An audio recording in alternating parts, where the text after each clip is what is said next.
Hello everyone, this is Prachi and you're watching efutureinsight.com जिथे आपण शिकतो इंग्लिश आपल्या मातृभाषेतून.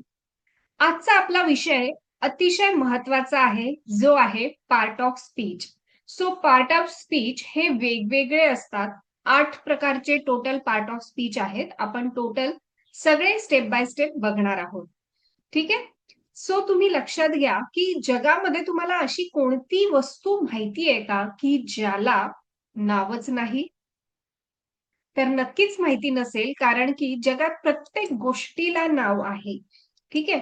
सो एखादी वस्तू आपण सायकल असो, वस्तू असो, पेन, पॅड, शाळेमधल्या ॲक्सेसरीज सगळ्या गोष्टींना नावं आहेत. ठीक आहे. त्यातलाच आजचा पहिला प्रकार आपण बघणार आहोत noun. Okay. Part of speech मध्ये टोटल 8 प्रकारचे नाउन आहेत.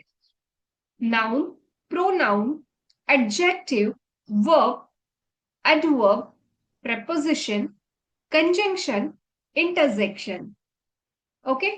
जर तुम्ही रेग्युलर ही सिरीज बघणार असाल तर तुम्हाला पार्ट ऑफ स्पीच सहज सोप्या पद्धतीने कळणार आहे. ओके. आणि जर तुम्हाला ऑनलाईन क्लासेस लावायचे असतील तर आपले ऑनलाईन क्लासेस सुद्धा उपलब्ध आहेत, ज्यामध्ये आपण हे नुसतं शिकतच नाही तर याची डीप प्रॅक्टिसही करतो. ओके. सो व्हिडिओच्या शेवटी तुम्हाला नंबर दिला जाईल, त्या नंबरवर कॉल करून तुम्ही ऑनलाईन क्लासेस बुक करू शकता. ओके. तर सगळ्यात आधी आपण आज बघणार आहोत नाउन. नाउन म्हणजे नाम, राईट? What is noun? ठीक आहे. एक्झॅक्टली नाउन म्हणजे काय? तर नाउन म्हणजे प्रत्येक वस्तू. आता जगामध्ये अशा हजारो वस्तू आहेत. एखादी आपण वस्तू खात असो किंवा नसो, आपण ती खेळत असो नसो, सगळ्या गोष्टींना नावं आहेत. जसं सीता, गीता, श्याम, दिल्ली, मुंबई. तर नुसतं ह्यालाच आपण नाव नाही म्हणत, तर प्रत्येक गोष्ट तुम्ही ऑब्झर्व करा. तुमच्या आजूबाजूला ज्या ज्या गोष्टी आहेत त्या प्रत्येक गोष्टीला आपण नाव दिलेलं आहे. तर त्या नावालाच नाउन असं म्हणतात. चला तर आता तुम्हाला डेफिनेशन सांगते अगदी सोप्या पद्धतीने. Noun is the name of a person, a place, an animal or a thing. Noun म्हणजे एखाद्या व्यक्तीचं नाव, एखाद्या जागेचं नाव, एखाद्या प्राण्याचं नाव किंवा वस्तूचं नाव. वस्तूचं, प्राण्याचं, जागेचं कोणत्याही नावाला नाउन असं म्हणतात. Clear? Okay. Let's take a example. This is a table. Okay. या वाक्यामध्ये टेबल हे एक नाउन आहे, कारण की टेबल ही एक वस्तू आहे. ठीक आहे. Is there any water in that glass? आता इथे 2 नावं आहेत, वॉटर आणि ग्लास. हे 2 नाउन आहेत. आता हे नेमकं कसं हे आपण हळूहळू या पूर्ण व्हिडिओमध्ये समजून घेणार आहोत. ठीक आहे. वेगवेगळ्या प्रकारची नाउन आहेत. तर आज इथं मेजरली आपण 3 नाउन बघणार आहोत आणि पुढच्या नाउनची सुद्धा प्रॅक्टिस करणार आहोत. बघा, कॉमन नाउन म्हणजे सामान्य नाम, प्रॉपर नाउन म्हणजे विशेष नाम आणि ऍब्स्ट्रॅक्ट नाउन म्हणजे भाववाचक नाम. ओके. स्टेप बाय स्टेप आपण बघूया. विथ डेफिनेशन सगळ्या गोष्टी आपण इथे आज क्लिअर करणार आहोत. कॉमन नाउन म्हणजे काय? तर common noun is a noun referring to a place or a thing in a general sense. Generally आपण जेव्हा म्हणतो की I saw a movie today, तर आता आपण प्रत्येक मूव्हीलाच मूव्ही म्हणतो. ठीक आहे. मग इथे स्पेसिफिक आपण म्हणत नाहीये की मी कोणता मूव्ही बघितला. ठीक आहे. I saw a movie today. She lives in city. ती शहरात राहते. सगळ्या शहरांना आपण सिटीज म्हणतो, राईट? याला म्हणतात कॉमन नाउन, की त्या प्रकारच्या सगळ्या गोष्टींनाच ते एकच नाव आहे. जसं आणखीन एक्झाम्पल द्यायचं झालं तर गर्ल्स. सगळ्या मुलींना आपण गर्ल म्हणतो किंवा बॉईज. सगळे जे बॉईज आहेत त्यांना बॉईजच म्हणतो. त्यात असं स्पेसिफिक काही नाहीये. ठीक आहे. त्याच्याच अपोजिट प्रॉपर नाउन म्हणजे विशेष नाम. Proper noun is a name of a particular person, place और थिंग. ठीक आहे. सो प्रॉपर नाउन म्हणजे पर्टिक्युलर त्या व्यक्तीचं नाव, पर्टिक्युलर त्या जागेचं नाव, वस्तूचं नाव. ठीक आहे. लक्षात घ्या, जेव्हा मी म्हणते I saw Harry Potter today, so त्या वेळेला तुमच्या लगेच लक्षात येतं की हॅरी पॉटर मूवी बघितलाय. General movie, I saw movie today, तेव्हा मूवी बघितला हे तर कळालं, पण नेमकं कोणता मूवी बघितला हे कळालं नव्हतं. पण जेव्हा आपण म्हणतो I saw Harry Potter today, so ते स्पेसिफिक होतं की आपण विशेष मूवी बघितला आहे, त्याचं नाव हॅरी पॉटर आहे. ठीक आहे. She lives in Mumbai. Okay, she lives in Mumbai. So आपण जेव्हा आधी म्हटलं की शी लिव्स इन सिटी, तेव्हा ती शहरात राहते एवढं तर कळालं, पण नेमकं कोणतं शहर किंवा काय हे काही कळालं नव्हतं. सो जेव्हा आपण म्हणतो शी लिव्स इन मुंबई, तेव्हा आपल्याला स्पेसिफिक लक्षात आलं की ती इतर दुसऱ्या कोणत्याही सिटीत न राहता मुंबई शहरात राहते. राईट. सो जेव्हा असे स्पेसिफिक नावं असतात की ते फक्त त्या गावाचीच नावं आहेत. आता मुंबई जेव्हा आपण म्हणतो तेव्हा ते मुंबई आपल्या बरोबर डोळ्यासमोर येतं की ती मुंबई म्हणजे मुंबईच. दुसरीकडे आपण गेस किंवा विचारच नाही करत की ते कुठे असेल. त्यामुळे जेव्हा असे स्पेसिफिक नावं आपण यूज करतो तेव्हा त्याला प्रॉपर नाउन असं म्हटलं जातं. ठीक आहे. आता अजून एक नियम आहे प्रॉपर नाउनचा, तो लक्षात घ्या की proper noun are always written with capital letter at the beginning. ठीक आहे. नेहमी प्रोनाउन हे कॅपिटल लेटर मध्ये लिहिलं जातं. आता हॅरी पॉटरचा एच आपण कॅपिटल काढलाय, मुंबईचा एम आपण कॅपिटल काढलाय. जेव्हा आपण स्वतःचं नाव लिहितो तेव्हा नेहमी कॅपिटल लिहितो. ओके. सो हा नियम लक्षात ठेवा की प्रॉपर नाउन लिहिताना नेहमी कॅपिटल लेटर ने त्याची सुरुवात करायची आहे. ओके. त्यानंतर अबस्ट्रॅक्ट नाउन. तिसरा आहे अबस्ट्रॅक्ट नाउन. याला म्हणतात भाववाचक नाम. So abstract noun represents feelings, ideas, qualities और कन्सेप्ट. सो याच्यामध्ये ज्या आपल्या फिलिंग्ज आहेत, कन्सेप्ट आहेत किंवा आयडियाज आहेत, त्या आपण अबस्ट्रॅक्ट नाउन मध्ये कन्सिडर करतो. For example, Ram is very honest. So honest हे एक भाववाचक नाव आहे, म्हणजे आपल्याला ते वाटतं की हा समोरचा प्रामाणिक आहे. सो अशा वेळेला त्याला अबस्ट्रॅक्ट नाउन म्हटलं जातं. I am happy to see you. So इथे हॅपी एक भावना आहे, त्यामुळे अबस्ट्रॅक्ट नाउन मध्ये आपण त्याला कन्सिडर करणार आहे.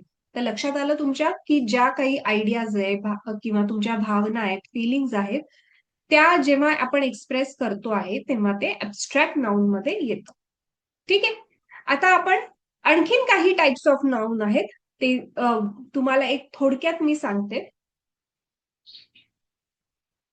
कॉमन नाउन आपण बघितलं की non specific people, places, things और आयडिया. ठीक आहे. For example table, book, window, friends.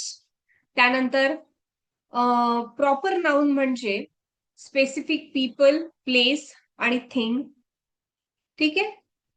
Specific म्हणजे एखाद्या व्यक्तीचं प्रॉपर नाव, जॉन, आना, लंडन, पॅसिफिक ओशन, एक्सेट्रा. त्यानंतर abstract noun, something that you can not preserve with your 5 census. ठीक आहे. म्हणजे फ्रीडम, लव्ह, करेज. थोडक्यात जसं आपण तुम्हाला सांगितलं की भावना. राईट. त्यानंतर अजून काउंटेबल नाउन आहे. सो काउंटेबल नाउन म्हणजे अगेन इट्स व्हेरी इझी की something that you can count. ठीक आहे. काही गोष्टी ज्या तुम्ही काउंट करू शकता त्या काउंटेबल नाउन मध्ये येतात, आणि अनकाउंटेबल नाउन मध्ये येतात अशा गोष्टी ज्या तुम्ही काउंट करत नाही, काउंट करू शकत नाही. ओके. त्यानंतर कंपाऊंड नाउन आहे. कंपाऊंड नाउन मध्ये कंपाऊंड नाउन म्हणजे दोन वर्ड्सला एकत्र करून तुम्ही जो एक वर्ड तयार होतो त्याला कंपाऊंड नाउन असं म्हटलं जातं. For example, text book. आता टेक्स्ट आणि बुक हे दोन वेगळे वर्ड्स आहेत, त्याला कंबाईन करून आपण टेक्स्ट बुक असं नाव तयार केलं आहे, म्हणून त्याला कॉमन कंपाऊंड नाउन असं म्हटलं जातं. त्यानंतर फ्रूट ज्यूस. सो फ्रूट एक वर्ड आहे, ज्यूस एक वर्ड आहे, त्याला कंबाईन करून झाला फ्रूट ज्यूस. सो असे आणखीन काही वर्ड्स तुम्हाला आठवतायत का? कमेंटमध्ये नक्की लिहा. ओके. त्यानंतर collective noun. Collective noun refers to a group of things as one whole. म्हणजे एका पूर्ण ग्रुपसाठी आपण ते नाव दिलेलं असतं. For example bunch. सो फुलांना एकत्रित करून आपण जे पकडतो तर त्याला बंच असं म्हणतात. त्यानंतर खूप सारे लोक आपल्या समोर जर असतील आणि कोणता परफॉर्मन्स सुरू असेल तर त्याला ऑडियन्स म्हटलं जातं. ते जे समोर बसलेले जे ग्रुप ऑफ पीपल आहेत त्यांना ऑडियन्स म्हटलं जातं. तर त्याला म्हणतात कलेक्टिव्ह नाउन, कारण की खूप सारे लोक कलेक्ट होऊन एक ग्रुप तयार झालेला आहे. राईट. सो असे जे ग्रुप्स असतात त्यांना जर नाव दिलं असेल कोणतं तर त्याला कलेक्टिव्ह नाउन असं म्हटलं जातं. त्यानंतर आहे सिंग्युलर नाउन आणि प्लुरल नाउन. तर आता सिंग्युलर नाउन म्हणजे काय, की एका व्यक्तीसाठी किंवा एका व्यक्तीचं जर कोणता नाव असेल तर ते सिंग्युलर म्हटलं जातं, म्हणजे एकवचन. थोडक्यात सिंग्युलर म्हणजे एकवचन आणि प्लुरल म्हणजे अनेकवचन. सो जेव्हा आपण म्हणतो डॉग, सो हे सिंग्युलर आहे because we are talking about one dog. पण जेव्हा आपण म्हणतो डॉग्स, एस जर एंडला लागला तर डॉग्स म्हणजे प्लुरल नाउन, कारण की एकापेक्षा जास्त डॉग आहेत, एकापेक्षा जास्त त्याच्यामध्ये जर असतील, मग व्यक्ती असो, अॅनिमल असो किंवा वस्तू असो, सो सगळ्यांना सिंग्युलर आणि प्लुरल मध्ये आपण कन्सिडर करतो. ओके. तर आता आपण काय शिकलो? आपण शिकलो नाउन बद्दल. A noun is a word used for a person, animal, place or a thing. ठीक आहे. नाउनचा वापर आपण एका व्यक्तीसाठी, ॲनिमलसाठी, प्लेससाठी किंवा थिंगसाठी करतो. त्यांच्या सगळ्यांची नावं म्हणजेच नाउन. राईट. त्यानंतर आता तुम्हाला हा व्हिडिओ खरंच समजला आहे की नाही हे टेस्ट करण्यासाठी आता मी तुम्हाला काही क्वेश्चन्स विचारणार आहे. ठीक आहे. सो तुम्ही त्याची मला उत्तरं द्यायची आहे कमेंटमध्ये. Okay. So this boy runs fast. आता इथे काही ऑप्शन्स दिले आहेत, तर तुम्हाला सांगायचं आहे की करेक्ट ऑप्शन कोणतं आहे. Come on. I am giving you time. Tell me. Okay. Yes. This boy runs first. तर आता इथे बॉय हे एक नाउन आहे, कारण की ते एका व्यक्तीचं नाव आहे, कॉमन नाउन आहे. राईट. आपण शिकलो की सगळ्या बॉयला आपण बॉय म्हणतो, गर्लला गर्ल म्हणतो. तर कोणत्या व्यक्तीचं स्पेसिफिक इथे नाव घेतलं नाहीये, म्हणून हे कॉमन नाउन झालं. त्यानंतर that truck is red. That truck is red. So इथे कोणतं नाउन आहे? Come on. मेसेज करा तुम्ही कमेंटमध्ये.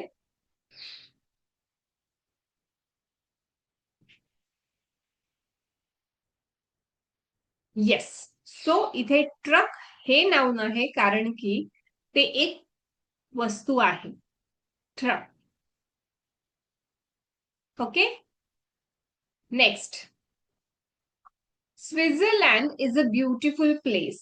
आता इथे कोणतं नाउन आहे? कमॉन सांगा.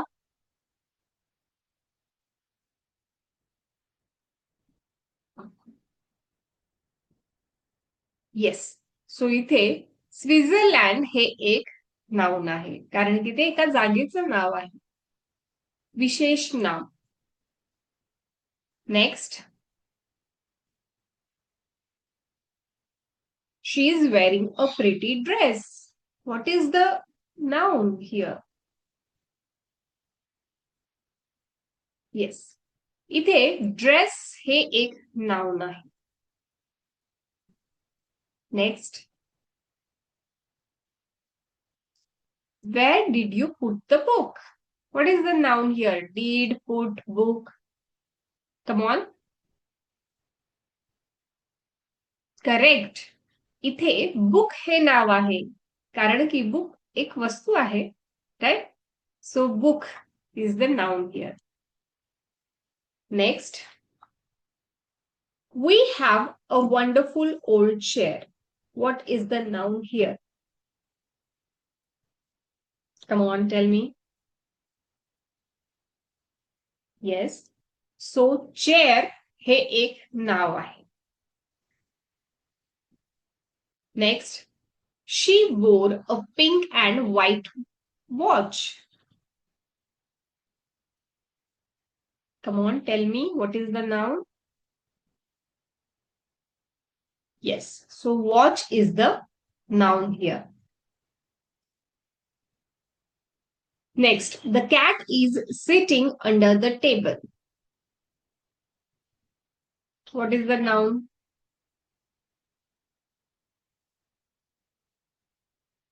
Yes. सो कॅट आणि टेबल हे दोन नाउन इथे आहे कारण की कॅट ॲनिमल आहे आणि टेबल थिंग आहे. सो दोन नाउन इथे आपण कन्सिडर करू शकतो. Next. A dog and a monkey are dash on the sofa. What is the noun here?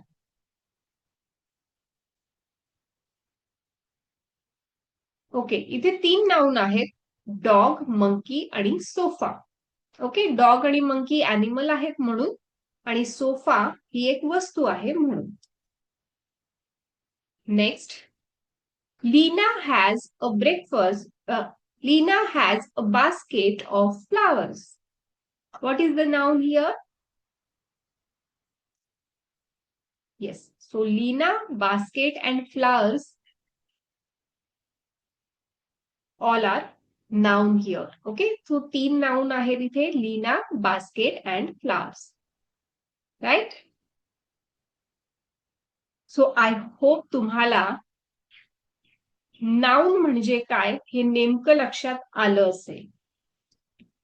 अजून तुमचे काही क्वेश्चन्स असतील तर ते नक्की मला कमेंटमध्ये तुम्ही सांगू शकता. राईट.